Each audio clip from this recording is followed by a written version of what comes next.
Brought to you by V-Guard, co-powered by Sensodyne and Vimal. ಬಾಯಲ್ಲಿ ಹೇಳಿ ಕೇಸರಿ. Associate sponsor UltraTech cement. ಕೆಲವರು ನಡುವೆ ಹೀರೋಗಳಾಗಿ ಹೋಗ್ಬಿಡ್ತಾರೆ, ಅದೇ ಎಡವಟ್ಟಾಗುವಂಥ ಸಂಗತಿ. ಯಾಕಂದರೆ ಈ ಶಿವರಾಮೇಗೌಡರದ್ದು ಏನು ಕೆಲಸ ಐತೆ ಹೇಳಿ? ಸುಮ್ಮನೆ ಯಾಕೆ ಫೋನ್ ಮಾಡಬೇಕಾಗಿತ್ತು, ಫೋನ್ ಯಾಕೆ ಕೊಡಬೇಕಾಗಿತ್ತು, ಯಾಕೆ ಮಾತಾಡಿಸ್ಬೇಕಾಗಿತ್ತು? ಇಡೀ ಇದರ ಈ ಕೇಸಿನ ದಿಕ್ಕೇ ಈ ಮುಖಾಂತರ ಬದಲಾಗ್ಬಿಡ್ತು. ಅದರ ರಿಗಾರ್ಡ್ಸ್ ಶಿವರಾಮೇಗೌಡರಿಗೆ ಹೋಗಬೇಕು ಅಂತ ಒಂದು ಸ್ಥಿತಿ. ಇನ್ನು ನಿನ್ನೆಗೆ ಸರ್ಕಾರಕ್ಕೆ 1 ವರ್ಷ ಆಗಿದೆ. 1 ವರ್ಷ ಆದಂಥ ಸಂದರ್ಭದಲ್ಲಿ ಮುಖ್ಯಮಂತ್ರಿಗಳು ಕೂಡ ಮಾತಾಡಿದ್ರು, ಸಾಧನೆಗಳ ಬಗ್ಗೆ ಉದ್ದುದ್ದನೇ ಪಟ್ಟಿ ಕೊಟ್ಟರು. ಯಾಕೆ ನಿನ್ನೆ ಡಿ.ಕೆ. ಶಿವಕುಮಾರ್ ಏನು ಮಾತಾಡಿಲ್ಲ ಅನ್ನುವಂಥ ಪ್ರಶ್ನೆ ಅತ್ಯಂತ ಸಹಜವಾಗೇ ಇತ್ತು. ಕೆಪಿಸಿಸಿ ಕಚೇರಿನಲ್ಲಿ ಡಿ.ಕೆ. ಶಿವಕುಮಾರ್ ಅವರು ಹೇಳಿಕೆ ಕೊಟ್ಟಿದ್ದಾರೆ, 1 ವರ್ಷ ಪೂರೈಸಿದ್ದ ಸಾಧನೆ ಅಲ್ಲ, ನನ್ನ ನಾಯಕತ್ವದಲ್ಲಿ ಪಕ್ಷ ಅಧಿಕಾರಕ್ಕೆ ಬಂತು. ಇದು ತಗೊಳ್ಳೋಣ. ಇದು ಇನ್ವರ್ಟರ್ ಎಸಿ. ನೀವು ಗ್ಯಾಮ್ಲರ್ ಅಲ್ವಾ? ಗ್ಯಾಮ್ಲರ್ ಜೂಜಾಡ್ತಿರಲ್ವಾ? ನೀವು ಜೂಜಾಡ್ತೀರಾ? ಇಲ್ಲ, ಯಾರು ಏನು ಹೇಳಿದ್ರು ಅಂತ ನೀನು ಎಷ್ಟು ಕಾಸ್ಟ್ಲಿ ಹಾಗೂ ಡೆಲಿಕೇಟ್ ಎಸಿ ತಗೊಂಡು ಸ್ಟೆಬಿಲೈಸರ್ ತಗೊಳ್ಳಿಲ್ಲ ಅಂದ್ರೆ ಇದು ಜೂಜಾಟ ತಾನೇ. ಒಂದೇ ಫ್ಲಕ್ಚುಯೇಷನ್ ಗೆ ನಿಮ್ಮ ಇನ್ವರ್ಟರ್ ಎಸಿಯ ಪಾರ್ಟ್ಸ್ ಡ್ಯಾಮೇಜ್ ಆಗಬಹುದು. ಅದನ್ನು ವಿ-ಗಾರ್ಡ್ ಉಪಯೋಗಿಸಿ ಸುರಕ್ಷಿತವಾಗಿರಿಸಿ. V Guard, India's number 1 stabiliser. ಅದು ಮುಖ್ಯ ಅನ್ನುವಂಥ ಮಾತನ್ನು ಹೇಳಿದ್ದಾರೆ ಡಿ.ಕೆ. ಶಿವಕುಮಾರ್. ಇದು ಸಂಗತಿ. ಅಂದ್ರೆ ಸರ್ಕಾರ ಅಧಿಕಾರಕ್ಕೆ ಬರಲಿಕ್ಕೆ ನನ್ನ ಪಾತ್ರ ಇದೆ, ನಾನೇ ಅದರ ಪ್ರಮುಖ ಪಾತ್ರಧಾರಿ. ಹಿಂಗೆ ಅಧಿಕಾರಕ್ಕೆ ಬಂತು, 1 ವರ್ಷ ಮುಗಿಸಿದ್ವಿ ಅನ್ನುವಂಥದ್ದು ಸಾಧನೆ ಅಲ್ಲ, ಮುಖ್ಯ ಅಲ್ಲ. ಅದು ನನ್ನ ನೇತೃತ್ವದಲ್ಲಿ ಪಕ್ಷ ಬಂತಲ್ಲ ಅಧಿಕಾರಕ್ಕೆ, ಅದು ಮುಖ್ಯ ಅಂದಿದ್ದಾರೆ ಡಿ.ಕೆ. ಶಿವಕುಮಾರ್. ಈ ಮುಖಾಂತರ ಇವರು ಮತ್ತೊಂದು ಹೊಸ ಚರ್ಚೆಗೆ ನಾಂದಿ ಹಾಡಿದ್ದಾರೆ.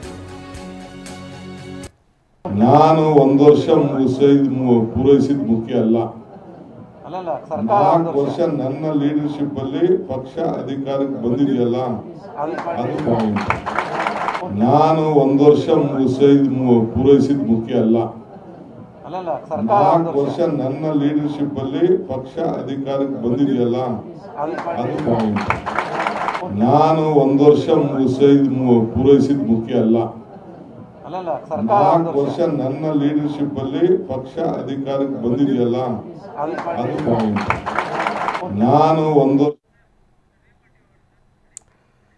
ಇದು ಡಿ.ಕೆ. ಶಿವಕುಮಾರ್ ಅವರ ಮಾತು. ಪಕ್ಷ 1 ವರ್ಷ ಮುಗಿಸ್ತು ಸರ್ಕಾರ ಅನ್ನುವಂಥದ್ದು ಮುಖ್ಯ ಅಲ್ಲ, ಈ 4 ವರ್ಷದ ಅವಧಿನಲ್ಲಿ ಅಂದರೆ ನನ್ನ ನಾಯಕತ್ವದಲ್ಲಿ ಪಕ್ಷ ಅಧಿಕಾರಕ್ಕೆ ಬಂತು ಅನ್ನುವಂಥದ್ದು ಇದೆಯಲ್ಲ ಅದು ಮುಖ್ಯ ಅಂತ.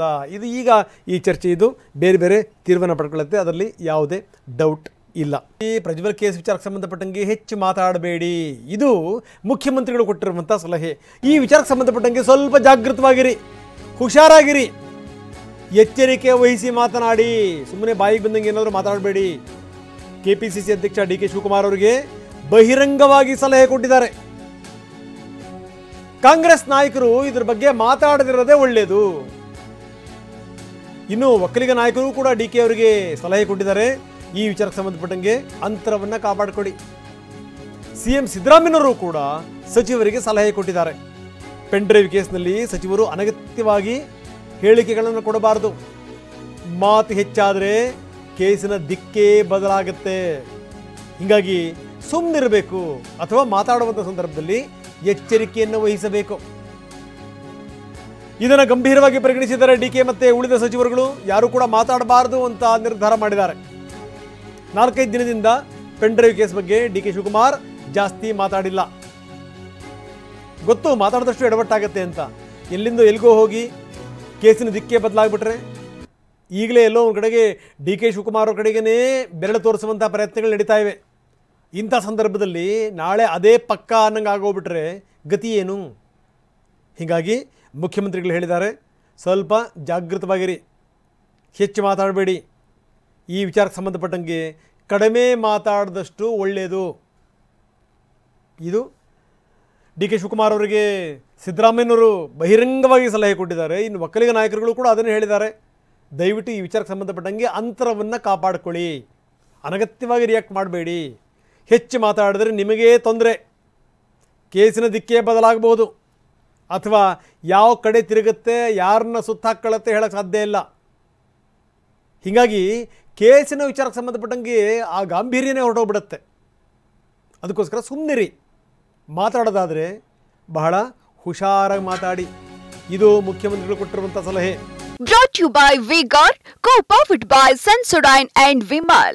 ಬಾಯಲ್ಲಿ ಹೇಳಿ ಕೇಸರಿ. Associate sponsor UltraTech cement.